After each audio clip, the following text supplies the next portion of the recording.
Audio Jungle.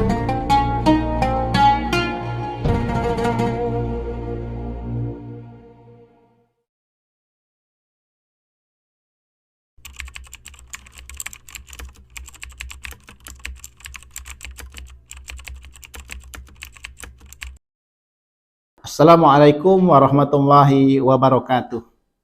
Bismillah, alhamdulillah, wassalatu wassalamu ala rasulillah, wala haula wala quwata illa billah. Salam sejahtera untuk kita semuanya. Perkenalkan, saya Muhammad Arif, SEMM, dosen tetap pada program Studi Ekonomi Islam, Fakultas Agama Islam, Universitas Islam Riau. Sebagai seorang dosen, saya telah menjalankan tridharma perguruan tinggi.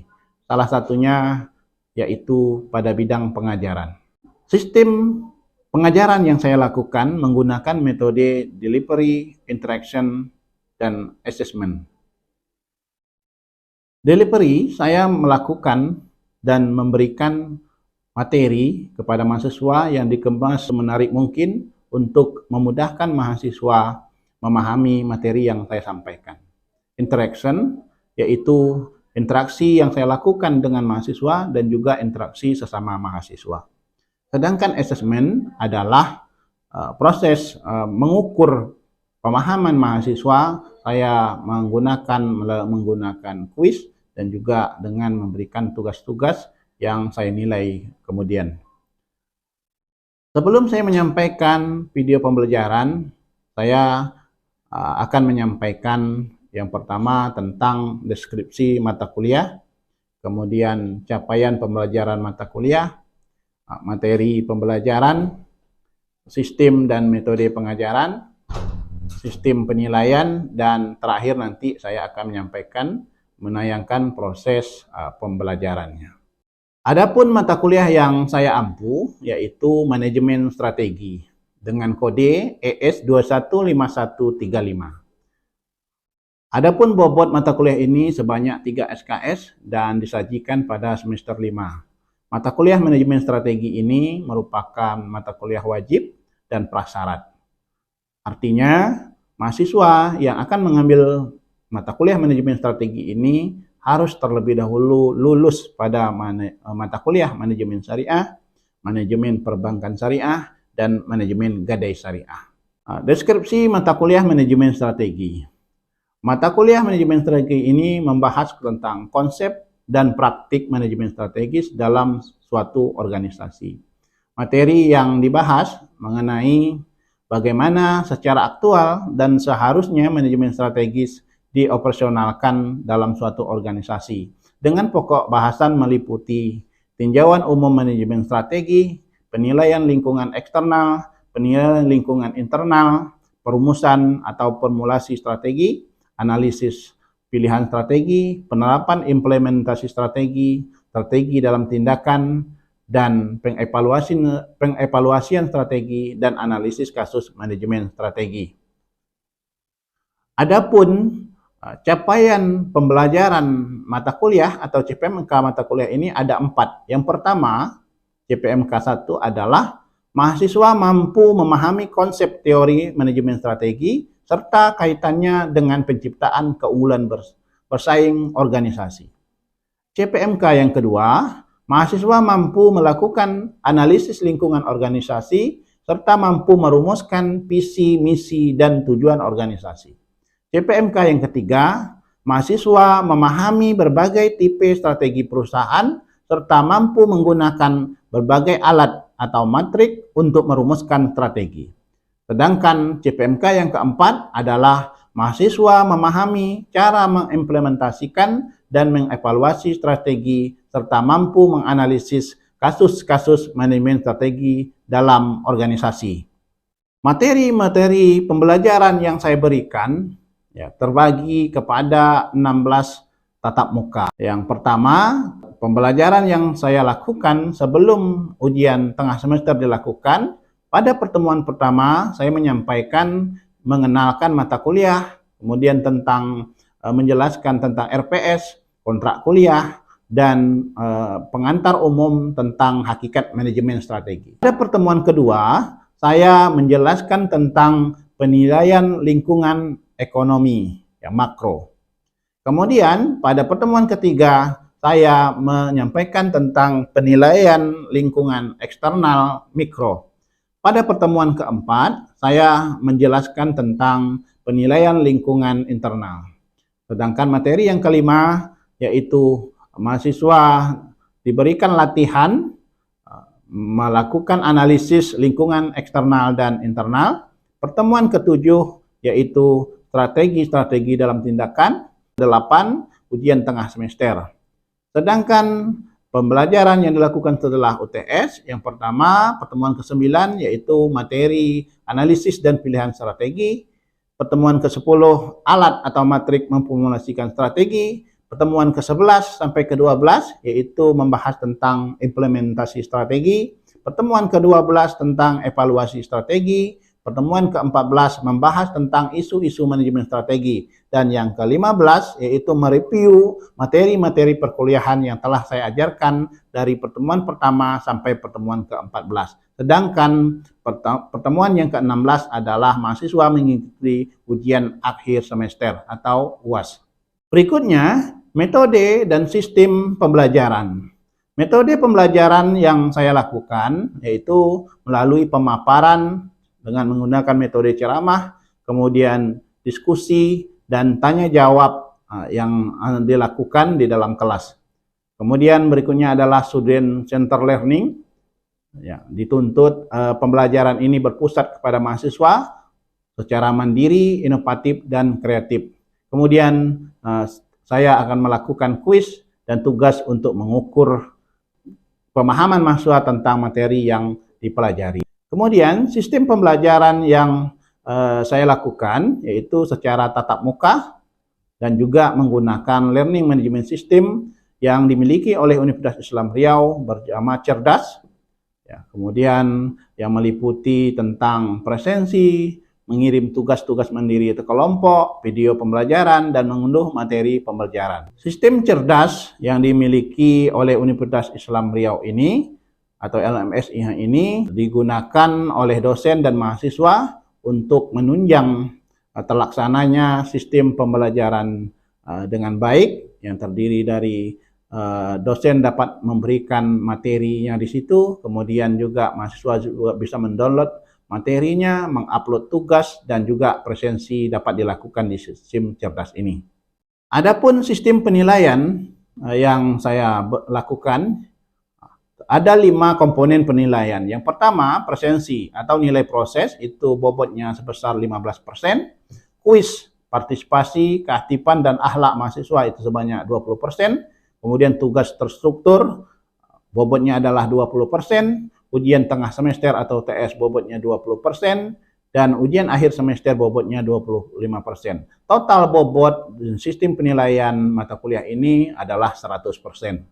Sedangkan referensi yang saya gunakan melakukan pengajaran ini terdiri atas 2. Yang pertama adalah referensi utama, yaitu referensi dari buku yang saya gunakan sebagai rujukan dari materi yang saya ajarkan. Dan juga yang kedua adalah referensi pendukung, terdiri dari buku-buku tentang manajemen strategi dan juga hasil-hasil penelitian dan pengabdian masyarakat yang tentunya relevan dengan pembelajaran dan materi yang telah disusun pada rencana pembelajaran semester atau RPS. Berikutnya, mari kita saksikan video pengajaran yang saya lakukan di dalam kelas. Bismillahirrahmanirrahim. Assalamualaikum warahmatullahi wabarakatuh.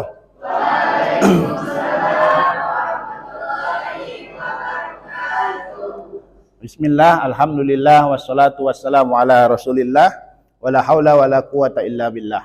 Asyhadu an la ilaha illallah wa asyhadu anna Muhammadar Rasulullah. Allahumma shalli ala sayyidina Muhammad wa ala ali sayyidina Muhammad. Apa kabar semuanya? Alhamdulillah kita semua berada dalam keadaan sehat ya. Kita berdoa mudah-mudahan Allah senantiasa memberikan kita kemudahan ya, kesehatan sehingga kita bisa fokus dalam menuntut ilmu ya. Karena perjalanan dalam 1 semester ini masih ada beberapa kali pertemuan ke depan yang akan kita lewati. Tentu membutuhkan konsentrasi ya, membutuhkan pemikiran-pemikiran yang jernih untuk dapat memahami mata kuliah ini. Namun sebelumnya, sebelum kita masuk pada materi yang akan kita bahas pada pertemuan kali ini, kita mereview kembali ya pemahaman mahasiswa tentang materi yang telah kita bahas minggu lalu. Nah, minggu lalu kita sudah membahas tentang penilaian eksternal. Berarti penilaian yang berasal dari luar organisasi yang tidak bisa kita intervensi, yang tidak bisa kita cegah, tidak bisa kita kendalikan. Nah, siapa yang masih ingat kira-kira apa itu pembahasan tentang penilaian eksternal? Ada? Oh ya, silakan Fatma. Materi yang kita bahas minggu lalu adalah penilaian lingkungan eksternal yang meliputi 1. Kekuatan ekonomi, 2. Kekuatan sosial, budaya, demografis, dan lingkungan.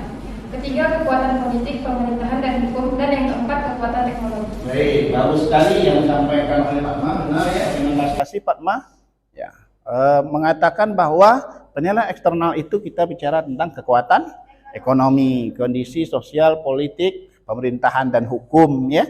Kemudian teknologi. Nah, ini adalah hal-hal variabel-variabel yang dapat mempengaruhi perusahaan tentunya yang berasal dari luar. Coba kita ambil satu variabel yang disampaikan oleh Fatma tadi. Yang pertama adalah variabel kekuatan ekonomi. Siapa yang bisa jelaskan apa yang maksud dengan variabel kekuatan ekonomi?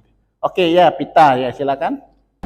Faktor-faktor ekonomi mempunyai dampak langsung terhadap potensi daya tarik berbagai strategi.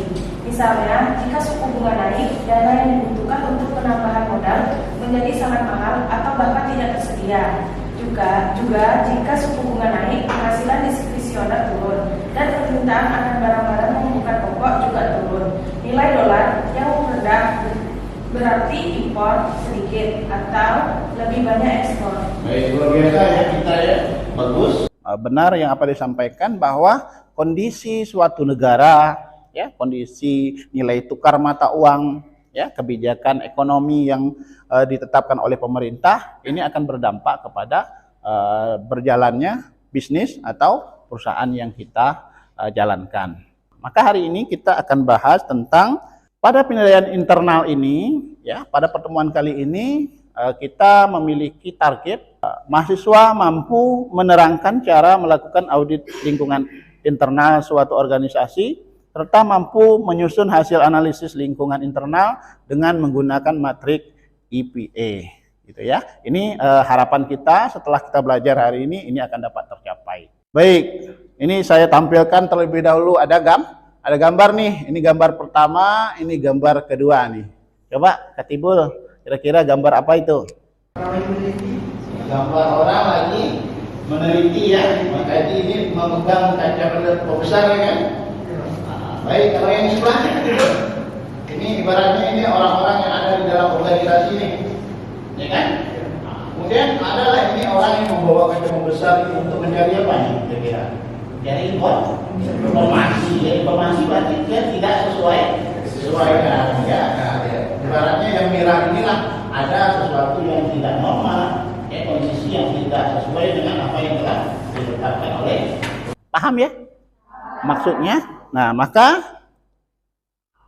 kalau kita bicara penilaian internal, berarti kita berbicara tentang kondisi yang ada di dalam organisasi itu sendiri. Internal kan di dalam ya, di dalam. Berarti kalau di dalam bisa diintervensi dong, ya, bisa diatur, bisa diupayakan, gitu ya.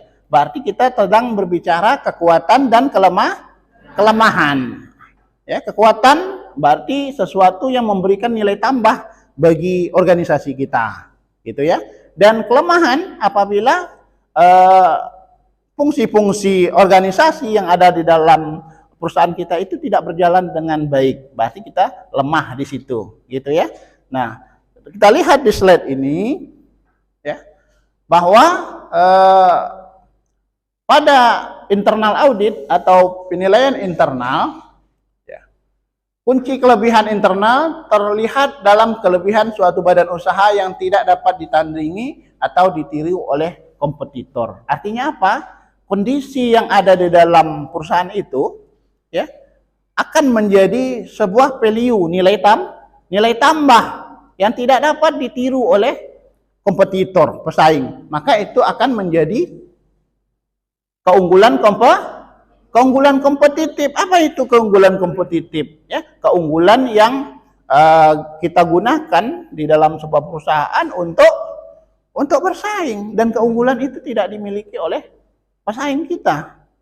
Ya, tentu kalau kita unggul, tumbuh menjadi perusahaan yang menang artinya kita profit, ya, profit kita lebih tinggi dari perusahaan sejenis. Maka kalau kita tidak melakukan inovasi, pihak-pihak luar tentunya juga akan mencari tahu sebenarnya apa rahasia kita, ya, apa yang perlu kita lakukan, ya, agar kita tetap bisa bertahan untuk sebagai atau mempunyai keunggulan kompetitif.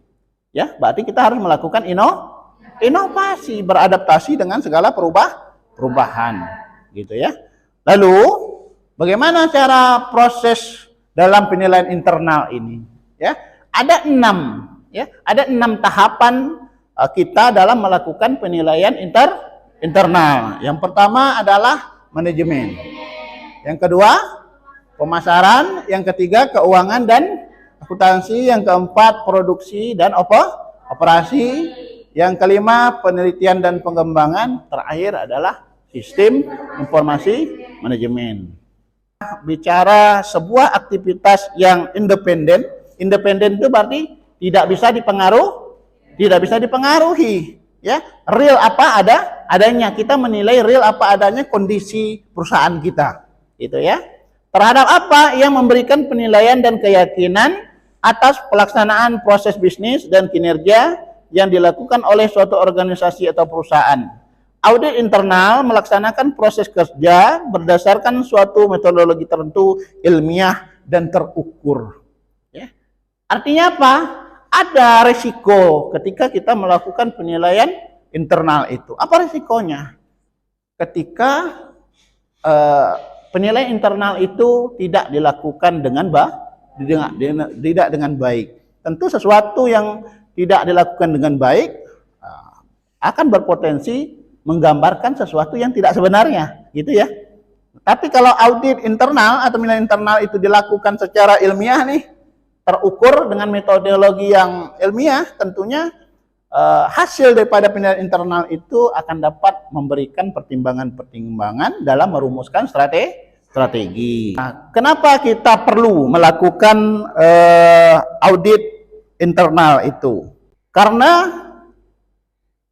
menurut teori RBP ini menyatakan bahwa sumber daya adalah apa yang sebenarnya membantu perusahaan mengeksploitasi kelebihan yang dimiliki dan menetralisir ancaman.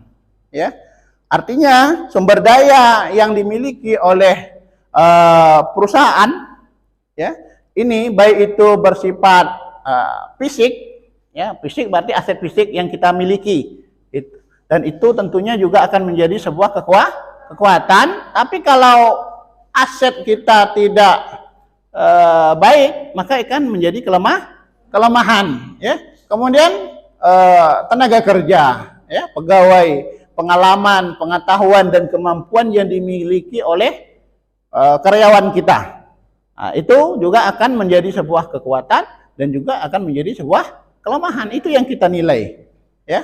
Kemudian apa lagi? Bukan hanya sumber daya saja, tetapi juga, ya, struktur organisasi. Apakah jalur koordinasi yang ada di dalam yang kita jalankan dalam sebuah perusahaan itu tepat dengan bidang usahanya, gitu ya. Tidak semua struktur organisasi itu bisa sama. Ya, struktur organisasi dirancang sesuai dengan bidang, ya, keluasan dan tantangan bisnis yang dimiliki oleh perusahaan tersebut, gitu ya. Pertama kita bahas tadi tentang manajemen. Tadi ada berapa tadi? Ada 6, ya. Ada 6. Maka pada pertemuan kali ini kita bahas lebih awal, yaitu tentang manajemen. Kalau kita bicara manajemen, berarti kita bicara fungsi mana? Fungsi manajemen tuh. Nah, di slide ini ada planning, staffing, dan controlling. Nah, secara umum ini fungsi manajemen. Ada juga yang disingkat dengan POAC, ya kan? Cuman saya memakai ada yang 5 ini. Ada motivasi di sini, ada staffing, dan terakhir adalah controlling. Nah, dan berikutnya adalah organizing. Organizing berarti distribusi sumber daya manusia, ya, menyusun bagian-bagian untuk menunjang terlaksananya tujuan organisasi. Apakah sudah sesuai atau belum, gitu kan? Apakah penempatan karyawan sudah sesuai dengan kebutuhan atau belum, gitu ya? Apakah kemampuan yang dimiliki oleh sumber daya atau karyawannya sudah mumpuni atau belum, ya kan? Maka itu yang kita nilai, ya. Motivasi, gimana kadar motivasi yang kita berikan kepada pekerja, atau bagaimana motivasi kerja yang dimiliki oleh semua pihak-pihak, ya, elemen-elemen yang ada di organisasi itu. Kenapa? Karena motivasi kerja yang rendah juga akan berpengaruh kepada kinerja yang rendah, gitu. Ya, yang terakhir ada tentunya pengawasan. Nah, pengawasan berarti kita mengukurkan apakah target yang kita tetapkan tadi tercapai atau tidak, gitu ya. Nah, kalau tercapai, apa faktor pendukung yang dominan sehingga targetnya tercapai? Kalau tidak, apa yang menyebabkan target itu tidak tercapai? Sampai ini paham ya, Anda semua? Nah, ini yang terakhir ya, dalam melakukan penilaian internal, kalau kita menilai tentu ada yang dinilai kan, ya. Nah, tim penilai harus punya checklist namanya. Checklist itu ya, apa kira-kira yang akan kita tanyakan itu, ya kan? Apa kira-kira yang akan kita nilai ya dalam bidang manajemen ini. Yang pertama, apakah perusahaan menggunakan konsep manajemen strategi? Nah, ini dulu, ya, ini dulu yang kita nilai, gitu. Kenapa? Kalau perusahaan itu tidak menjalankan ini, maka peluang dia atau resiko dia untuk tidak menjalankan manajemen dengan baik itu lebih besar, gitu ya. Yang kedua, apakah tujuan perusahaan dapat diukur dan dikomunikasikan dengan baik, ya kan? Nah, tujuan perusahaan itu harus dipahami oleh seluruh elemen yang ada di dalam organisasi. Jangan hanya tujuan itu diketahui oleh atasan. Kenapa? Pencapaian tujuan itu harus diusahakan bersama, ya. Mulai dari semua level manajemen. Kemudian yang ketiga, apakah manajer pada tiap level hierarki merencanakan pekerjaan dengan efektif? Yang keempat, apakah manajer mendelegasikan otoritas dengan baik? Otoritas itu apa tuh? Kekuasaan. Apakah ada pemberdayaan karyawan yang sudah dijalankan, ya? Kemudian yang kelima, apakah struktur organisasi sudah cukup pantas? Kesesuaian struktur organisasi. Nah, yang kelima, apakah deskripsi pekerjaan dan spesifikasi pekerjaan sudah jelas, ya? Orang-orang yang ada dalam organisasi itu harus paham apa yang menjadi tanggung jawabnya, gitu.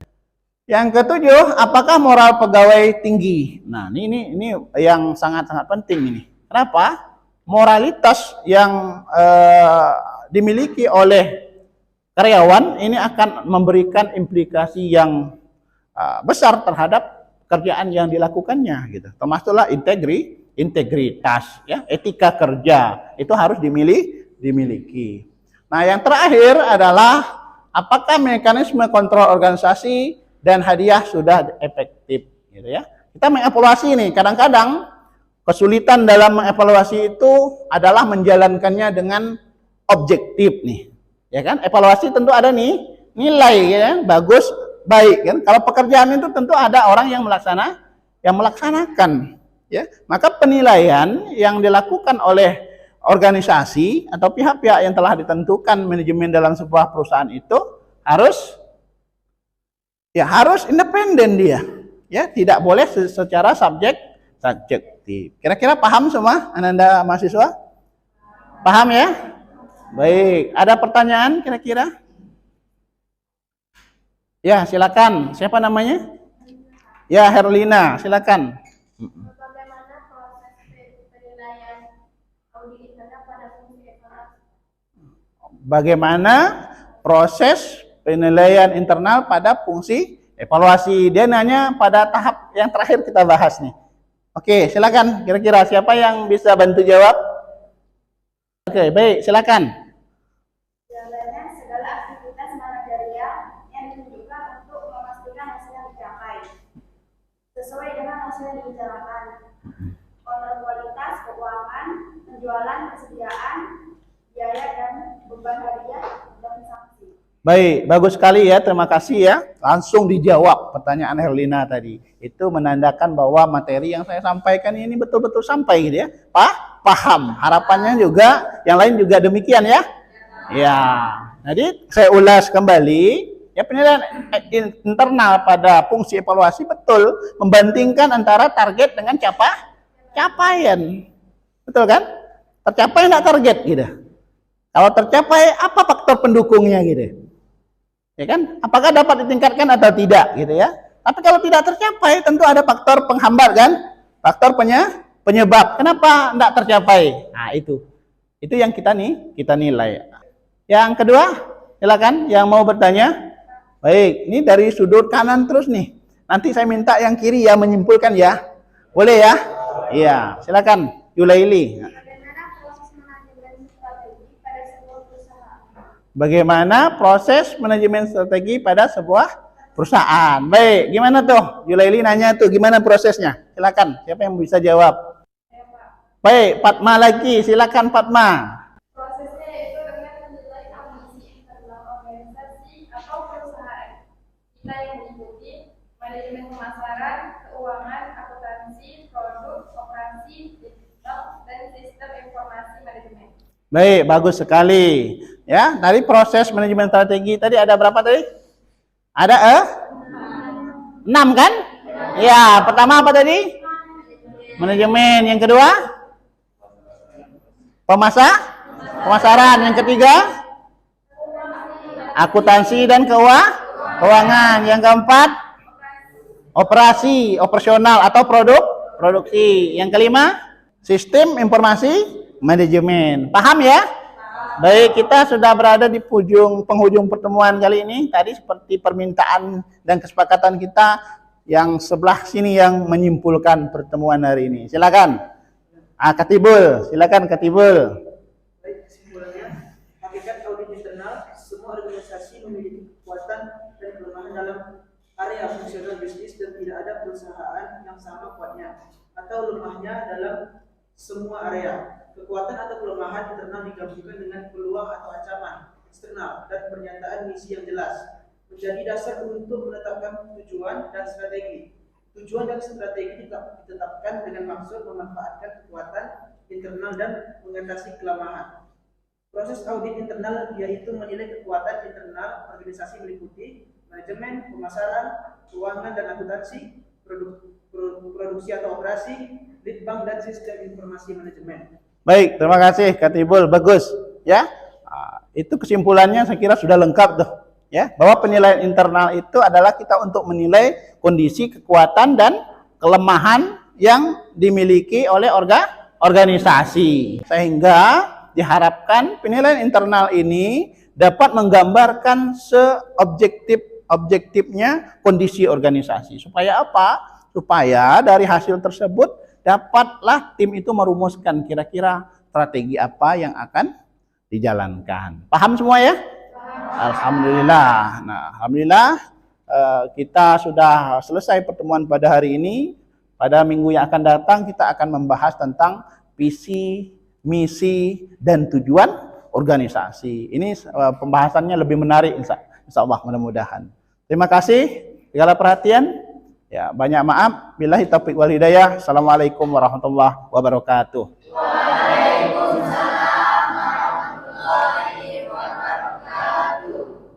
Alhamdulillah, demikianlah video pengajaran yang telah saya lakukan. Semoga bermanfaat. Terima kasih. Billahi taufiq wal hidayah. Assalamualaikum warahmatullahi wabarakatuh.